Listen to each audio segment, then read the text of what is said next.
ഈ വീഡിയോ ഞാൻ ചെയ്യാൻ കാരണം തന്നെ ഈ ഒരു പോസ്റ്റാണ്. ഇൻസ്റ്റയിൽ വന്നൊരു പോസ്റ്റിൽ ഒരാൾ വന്ന് കമൻറ്റ് ചെയ്യാണ്, ഇമ്മാതിരി ഊളപ്പടം കണ്ടിട്ടില്ല.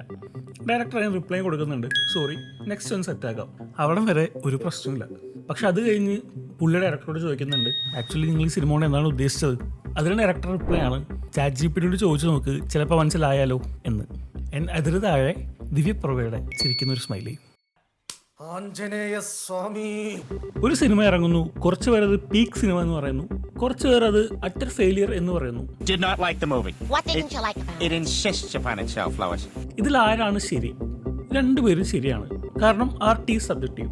പക്ഷേ കുറേ കാലമായി ഇവിടെയുള്ളൊരു സംഭവമാണ് ഒരു എലൈറ്റ് സിനിഫൈൽ കൾച്ചർ.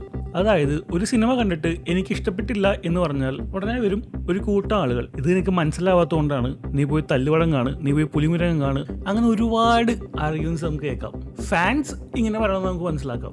പക്ഷേ ഇത് ഈ സിനിമയുടെ ഡയറക്ടറും ക്രൂവും തന്നെ പറഞ്ഞാലോ.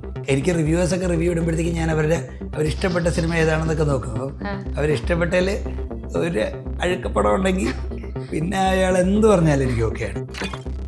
ലൈക്ക് അവരുടെ ആ സ്പെക്ട്രം അത്രയല്ലേ ഉള്ളൂ. അപ്പോൾ അവർക്ക് ആ സ്പെക്ട്രത്തിൻ്റെ വെളിയിൽ വരുന്നൊരു സാധനം അത് മനസ്സിലാക്കാൻ പോലും പറ്റത്തില്ല. അവർക്ക് എന്ത് ചെയ്യാൻ പറ്റും? അവർ എനിക്ക് തോന്നുന്നു കുറേ റിവ്യൂവേഴ്സിൻ്റെയൊക്കെ ബാൻഡ് വിഡ്ത്തിൻ്റെ പുറത്തുള്ള സിനിമയാണ്. So thanks for a raise bait, Krishant. Let's talk about why Mastiska Maranam was just style over substance. അടുത്ത സെഗ്മെൻറ്റിലേക്ക് പോകുന്നതിന് മുമ്പ് ഞാൻ നമ്മുടെ south Indian pop culture base ചെയ്തുകൊണ്ട് പോസ്റ്റേഴ്സ് ആൻഡ് ടീഷർട്ട്സ് സെല് ചെയ്യുന്നൊരു ഓൺലൈൻ സ്റ്റോർ തുടങ്ങിയിട്ടുണ്ട്, ദ സൗത്ത് ഇൻഡ്. ഇതിൽ designs എല്ലാം സിനിഫിൽസിന് വേണ്ടിയിട്ടാണ് നമ്മൾ ഡിസൈൻ ചെയ്തിരിക്കുന്നത്. So if you guys are interested, please take it out. And of course നമ്മുടെ ചാനൽ സബ്സ്ക്രൈബേഴ്സിന് 15% ഓഫ് ഉണ്ട്. ചെക്കൗട്ട് ചെയ്യുമ്പോൾ BLE50 എന്ന കോഡ് യൂസ് ചെയ്താൽ മതി.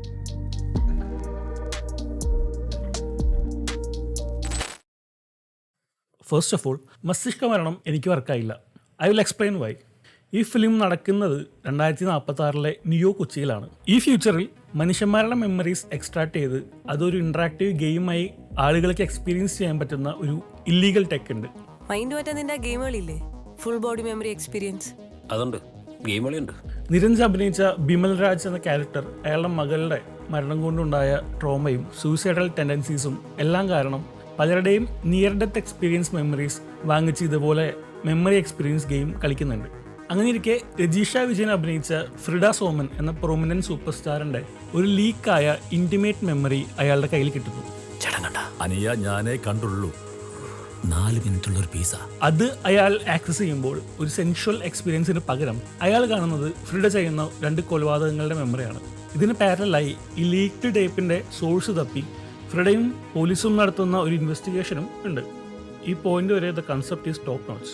സ്റ്റിൽ ദ പ്രോബ്ലം വാസ് അനാവശ്യമായ ഒരു തരത്തിലും വർക്കാവാത്ത കോമഡികളും ഡയലോഗ്സും പടത്തിൻ്റെ ഫ്ലോവിനെ ഒരുപാട് ഇൻട്രപ്റ്റ് ചെയ്യുന്നുണ്ടായിരുന്നു. ആൻഡ് അതും I was okay with ignoring it because the concept is good. But second ഹാഫിലെ ഈ പടത്തിൻ്റെ പോക്ക് was totally disappointing for me.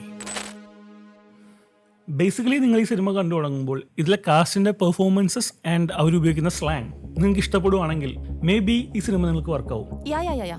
എന്നിട്ട് അവൻ തന്നെ മേഡത്തിന്റെ DNA വിതറുന്നു, മേഡം ജയിലിൽ പോകുന്നില്ല.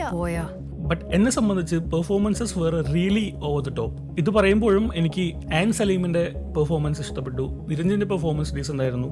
വിഷ്ണു അഗസ്ത്യ, ഈ സിനിമയിൽ വർക്കായ കോമഡീസ് എല്ലാം ഉള്ളത് വിഷ്ണു അഗസ്ത്യയുടെ ഭാഗത്തു നിന്നാണെന്ന് എനിക്ക് തോന്നുന്നു. ഉദാഹരണം മനസ്സിലാവാത്തതിനൊക്കെ നന്നായി പെർഫോം ചെയ്ത ആൾക്കാരുണ്ട്.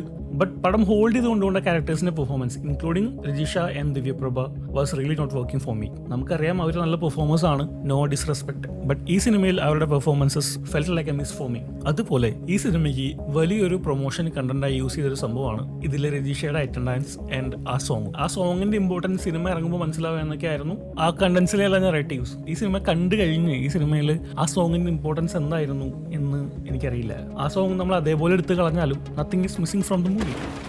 ഇനി സ്ത്രീ ശരീരം ഒബ്ജക്റ്റിഫൈ ചെയ്യുന്നതിനെ പറ്റിയൊക്കെയാണ് ഈ പാട്ട് സംസാരിക്കുന്നതെന്ന് പറഞ്ഞു കഴിഞ്ഞാൽ ക്ലൈമാക്സിൽ ഈ ഒബ്ജക്റ്റിഫിക്കേഷനെ പറ്റി തന്നെ രജീഷ ഒരു വലിയ മോണോലോഗ് നടത്തുന്നുണ്ട്. പക്ഷേ ഈ പാട്ടിന് ഈ സിനിമയിൽ ഒരു പേ ഓഫോ അല്ലെങ്കിൽ ഈ പാട്ട് വയ്ക്കാനൊരു റീസണോ ഈ സിനിമയിൽ ഉള്ളതായിട്ട് എനിക്ക് തോന്നിയില്ല. ഇന്റർവെൽ കഴിഞ്ഞപ്പോൾ ഒരു മേർഡർ മിസ്റ്ററിയിൽ നിന്നും സറ്റയറിലേക്ക് ഷിഫ്റ്റ് ആയത് കുറച്ച് ഔട്ട് ഓഫ് പ്ലേസ് ആയിരുന്നു. ക്ലൈമാക്സ് എത്തുമ്പോഴേക്കും സിനിമയുടെ ടോട്ടൽ ടോൺ തന്നെ ഷിഫ്റ്റ് ആയി. പല സ്ഥലത്തും എന്താണ് ഞാൻ ഈ സീനിൽ നിന്ന് ഫീൽ ചെയ്യേണ്ടത് എന്ന് ഐ വാസ് കൺഫ്യൂസ്ഡ്. ഒരേ ഇൻഫർമേഷൻ മൾട്ടിപ്പിൾ ടൈംസ് റിപ്പീറ്റ് ചെയ്യുന്ന ടൈപ്പ് ഓഫ് എഡിറ്റും പടത്തിന് ഒരുപാട് ഡ്രാഗ് ചെയ്യുന്നുണ്ടായിരുന്നു. And for me the climax code sequence was the biggest let down of the film. Actually ഒരു ഫ്യൂച്ചർ സൈബർ പങ്ക് ലോകത്തിലെ code room drama on paper ഇതൊരു നല്ല ഐഡിയ തന്നെയാണ്. പക്ഷേ ഇവിടെ അതിനെ ഫ്രഷ് ആക്കി നിർത്താൻ അല്ലെങ്കിൽ അതൊരു പുതിയ എക്സ്പീരിയൻസ് ആയി തോന്നാൻ മാത്രം ഒന്നും ഉണ്ടായിരുന്നില്ല.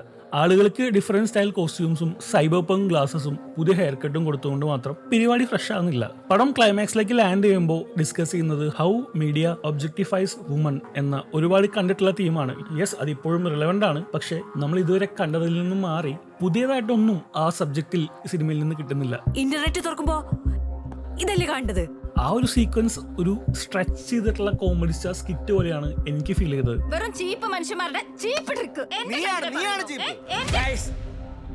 Let's have a commercial break. And Divya Prabhayയുടെ dialogue delivery in this scene was It's completely pointless, scary and truly unbelievable. Also കുറേ ഡയലോഗ്സ് ഉള്ളതുകൊണ്ട് ഡയലോഗ്സ് കാണാതെ പിടിച്ച് പറയുന്നത് ഒരു ഫീലാണ് എനിക്ക് കുറേ ഭാഗത്ത് കിട്ടിയത്. ചൈനീസ് മാർക്കറ്റിൽ ഇറങ്ങുന്ന ഇല്ലീഗൽ ആയിട്ടുള്ള ഒരു ഗെയിം, അതിന്റെ ഫംഗ്ഷൻ യൂസ് ചെയ്ത് മെമ്മറി എക്സ്പീരിയൻസ് എല്ലാവരും എക്സ്പീരിയൻസ് ചെയ്തത് ഇതൊന്നും അല്ലാത്ത വേറെ എന്തോ ഒരു എക്സ്പീരിയൻസ് ആണ് യവൻ കണ്ടെന്ന് പറയുന്നത്. What an improvisation. What a performer, man. Overall Masthishka Maranam had the potential to be a killer one of a kind thriller in Malayalam cinema. പക്ഷേ മിസ്ഡ് ഇറ്റ്. ഇതൊരു നല്ല സറ്റയർ കോമഡി എന്റർടൈനർ ആക്കാമായിരുന്നു, ബട്ട് മിസ്ഡ് ഇറ്റ്. ഈവൻ അതൊരു sci-fi പടം ആക്കാമായിരുന്നു, അതും completely missed it. ആർട്ടിൻ്റെ കാര്യത്തിൽ ആളുകൾക്ക് ഒപ്പോസിങ് വ്യൂസ് ഉണ്ടാവും, അത് വളരെ സ്വാഭാവികമാണ്. എനിക്കൊരു സിനിമ ഇഷ്ടമായതുകൊണ്ട് അത് വേറെ ഒരാൾക്ക് ഇഷ്ടപ്പെടണം എന്നൊരു നിർബന്ധമില്ല. ഞാൻ ഈ ചാനൽ തുടങ്ങുമ്പോൾ എൻ്റെ മെയിൻ എയിം തന്നെ ഒരു സിനിമയിൽ നിങ്ങൾ മിസ് ചെയ്ത കാര്യങ്ങൾ, സബ് ടെക്സ്റ്റ്, മെറ്റഫേഴ്സ്, ഇതൊക്കെ ഞാൻ മനസ്സിലാക്കിയ പോലെ നിങ്ങൾക്ക് എക്സ്പ്ലെയിൻ ചെയ്ത് തരിക. എനിക്ക് നല്ലൊരു സിനിമ കാണുമ്പോൾ കിട്ടുന്ന എക്സ്പീരിയൻസ് അത് വേറൊരാൾക്കും കിട്ടട്ടെ എന്നൊരു ജെന്യുവിൻ ആഗ്രഹമാണ്. സ്റ്റിൽ അത് കണ്ടിട്ടും അതിലെ ഡീറ്റെയിൽസ് എല്ലാം മനസ്സിലായിട്ടും നിങ്ങൾക്ക് ആ സിനിമ ഇഷ്ടപ്പെട്ടില്ല എങ്കിൽ അതും കംപ്ലീറ്റ്ലി ഫൈനാണ്. കാരണം ഒരു സിനിമ മനസ്സിലാക്കാൻ ആളുകൾ വളരെ ഡീപ്ലി ചിന്തിക്കണം എന്നത് ആർക്കും നിർബന്ധിക്കാൻ പറ്റാത്ത കാര്യമാണ്. അത് ഓഡിയൻസിൻ്റെ ചോയ്സാണ്.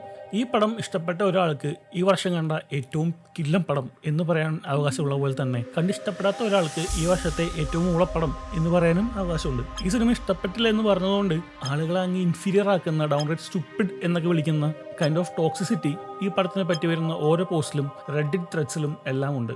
ഈ സിനിമയിൽ തന്നെ പറയുന്ന ഐഡിയാസാണ് വോയറിസം, സോഷ്യൽ മീഡിയ ഓഡിറ്റിംഗ്, ആളുകളെ എങ്ങനെ മീഡിയ ആൻഡ് സൊസൈറ്റി ബുള്ളി ചെയ്യുന്നു എന്നൊക്കെ. അതേ സിനിമയുടെ ഡയറക്ടർ ഒരാൾ ടിക്കറ്റ് എടുത്ത് പോയി പടം കണ്ടിട്ട് അയാളുടെ ഒപ്പീനിയൻ പറയുമ്പോൾ അവരുടെ ഇന്റലക്ച്വൽ പവറിനെ ക്വസ്റ്റ്യൻ ചെയ്യുന്നുവെങ്കിൽ that is pure toxicity. And കൃഷാന്തിനെ പോലൊരു ഡയറക്ടറുടെ അടുത്തുനിന്ന് പ്രത്യേകിച്ച് ഐ വാസന്റ് എക്സ്പെക്ടിങ് ദാറ്റ്. നമുക്ക് എല്ലാത്തിനെയും പുച്ഛമാണ്. നമുക്ക് നമ്മുടെ സ്റ്റാൻഡേർഡ്സ് ഭയങ്കര ഹൈ ആണ്. നിങ്ങൾക്ക് മസ്തിഷ്ക മരണം വർക്കായോ?